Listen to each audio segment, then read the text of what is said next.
Makanya ini saya beri supaya barokah ya, dapat barokahnya ulama dulu saya baca. Faidatun qala Ibnul Qayyim. Ibnul Qayyim itu muridnya Ibnu Taimiyah.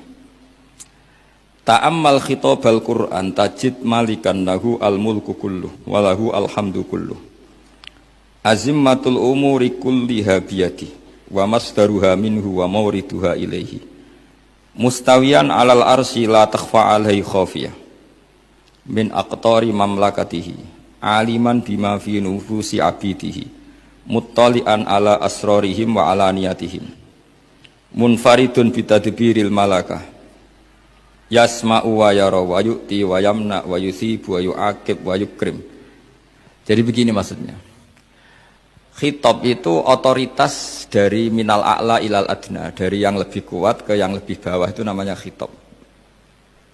Kemudian harusnya kita semua sebagai manusia itu sebenarnya orang yang tidak sah memberi khitab, memberi perintah. Karena kita sendiri tidak berstatus khalik, pencipta. Jadi misalnya gini, saya janji sama sampean besok datang ke saya, kamu tak kasih uang. Besok saja saya tidak mesti hidup.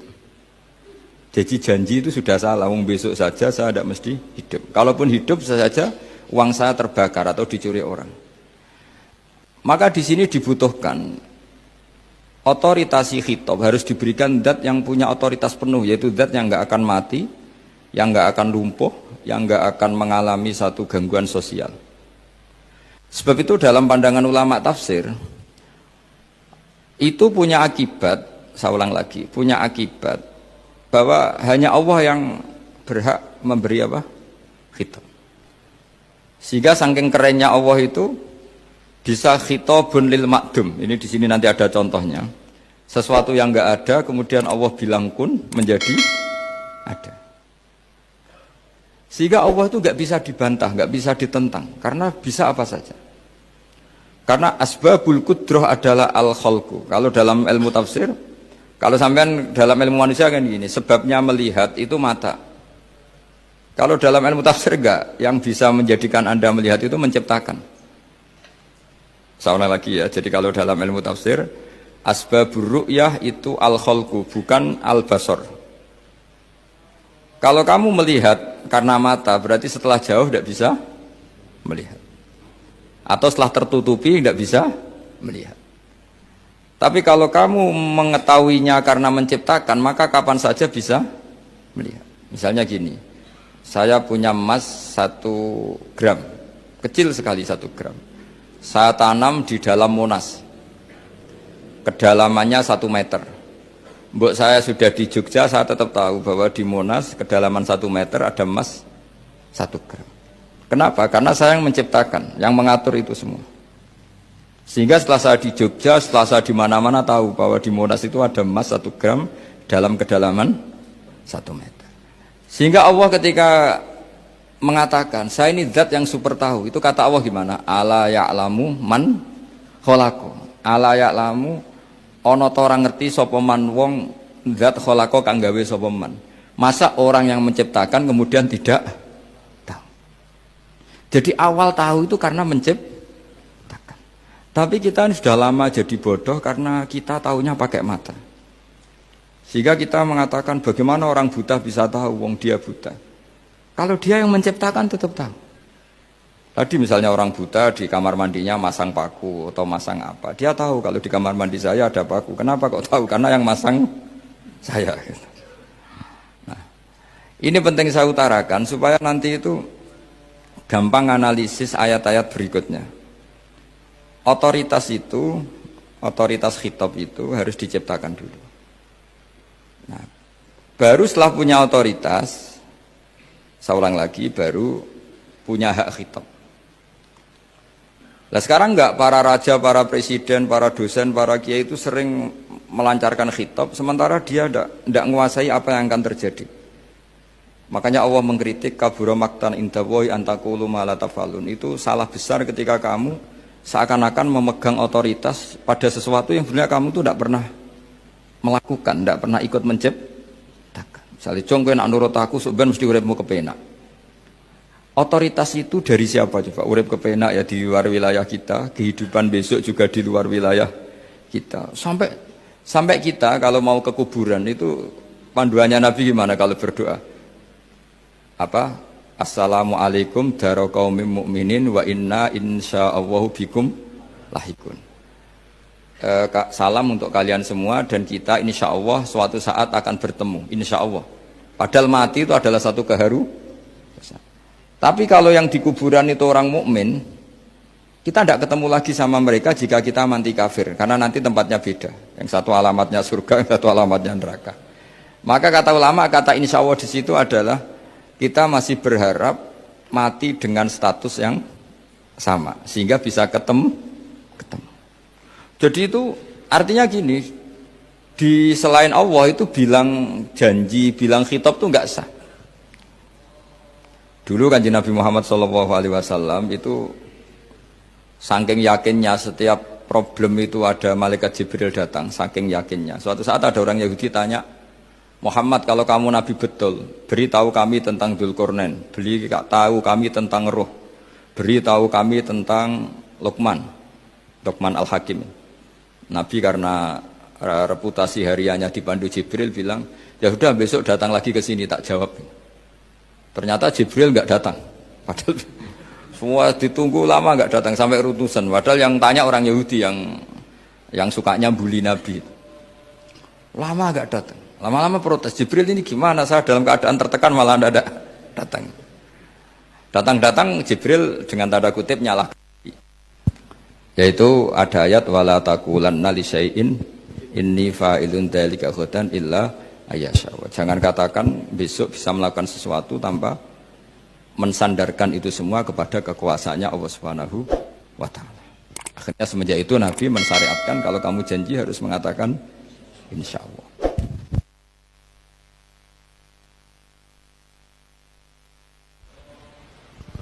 Ya kenapa ini saya katakan penting? Karena nanti khitab di Quran itu supaya proporsional ya. Sekarang banyak orang memahami Quran tapi nggak mau mempelajari ilmunya apa? Ilmunya apa? Quran. Termasuk ilmunya Quran tadi ya ada 3 ingat ya. Khitabun lin nabi itu bisa saja khitabun li ummati. Yaitu dalam kasus-kasus yang Nabi tidak ngalami kasus itu tapi yang ngalami umatnya. Nah kenapa khitabnya tetap kepada Nabi? Karena yang bisa komunikasi dengan Allah itu hanya Nabi. Makanya bisa dilihat di ya ayyuhan nabiyyu itu mufrad mudzakkar. Nabi Muhammad itu satu orang yang berstatus lelaki. Kemudian idza talaqtum itu kalian semua. Harusnya kan kamu, karena dari satu orang ke satu orang. Tapi ini enggak. Wahai Nabi, jika kalian umatmu gitu. Jadi karena yang alami tolak itu umatnya. Terus kedua, khitabun lin nabi dan yang dimaksud itu memang nabi, kayak sholat tahajud.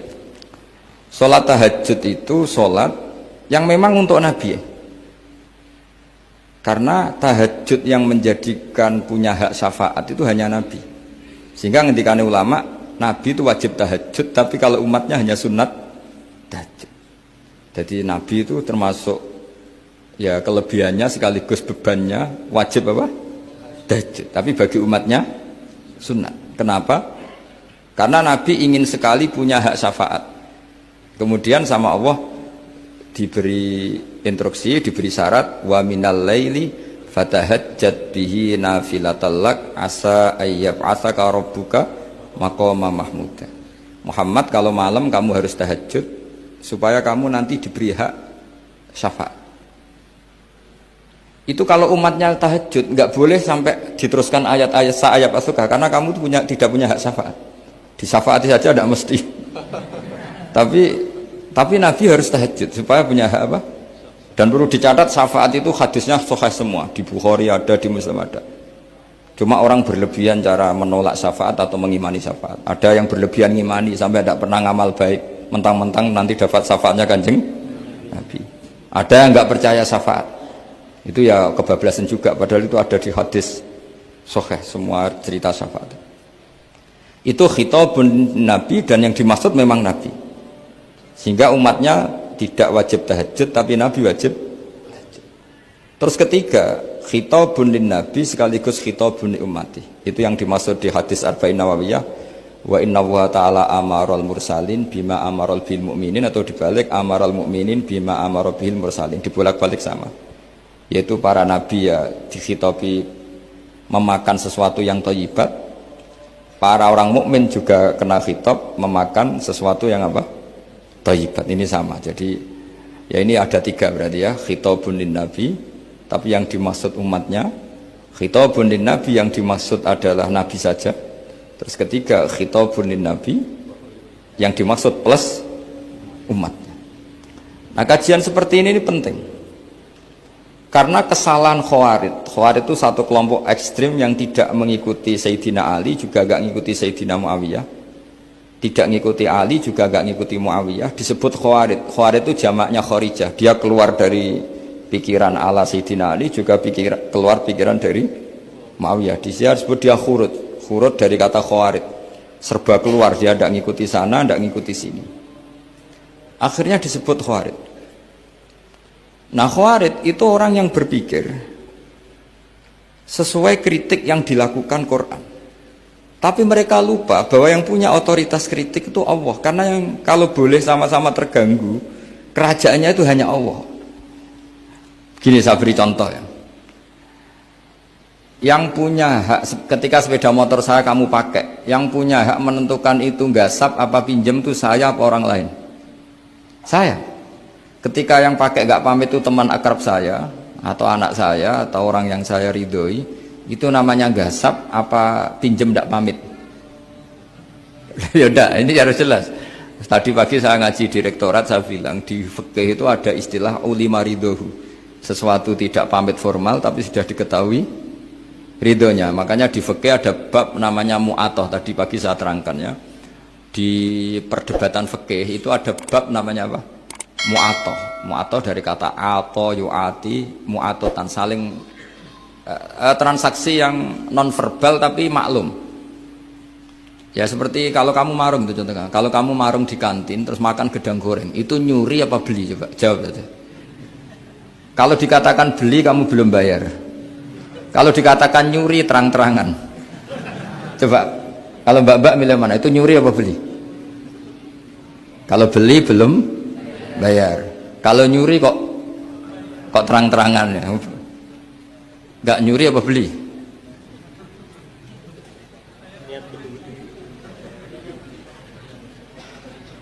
Jadi ada gedang goreng di warung, kamu datang langsung makan, ada kerupuk dimakan, ada telur asin dimakan. Itu nyuri apa beli? Nah, itu kalau orang fikih dibabkan kitabul bai'il mu'atoh, akad beli lewat jalur mu'atoh. Menurut Imam Abu Hanifah seperti itu dikatakan beliau pakai dalil al-adat muhakamah, bahwa adat itu berposisi seperti hukum. Karena posisi di warung, maka ngambil di situ dianggap memulai akad jual beli. Tapi karena ini sesuatu yang potensi masalah, Imam Syafi'i mengatakan itu enggak baik, enggak sah. Karena nanti kalau asumsi kamu gedang goreng itu 1.000, ternyata diregani 5.000 kan mangkel. Nah itu resikonya di situ, ya kan? Tapi kalau misalnya itu dikatakan, makanya Imam Syafi'i mengatakan itu profesional. Itu namanya ghormu. Ketika Anda bayar 5.000, itu namanya tebusan kesalahan. Jadi Imam Syafi'i melihat itu tidak jual beli, tapi tebusan kesalahan. Sehingga kalau saya jadi hakim, misalnya pembeli bilang, asumsi saya 1.000 Gus. Terus kata baek, kata penjual, enggak Gus itu tak jual 5.000. Saya harus memenangkan baek. Memenangkan siapa? Penjual, karena penjual adalah pemilik gedang goreng itu, dan posisi yang makan adalah perusak barang orang lain. Gitu. Sehingga dimenangkan penjual, ya dimenangkan penjual. Kenapa dimenangkan? Karena cara berpikir fikih, karena dia yang punya otoritas itu, punya otoritas kepemilikan. Itu dalam fikih madzhab apa? Syafi'i.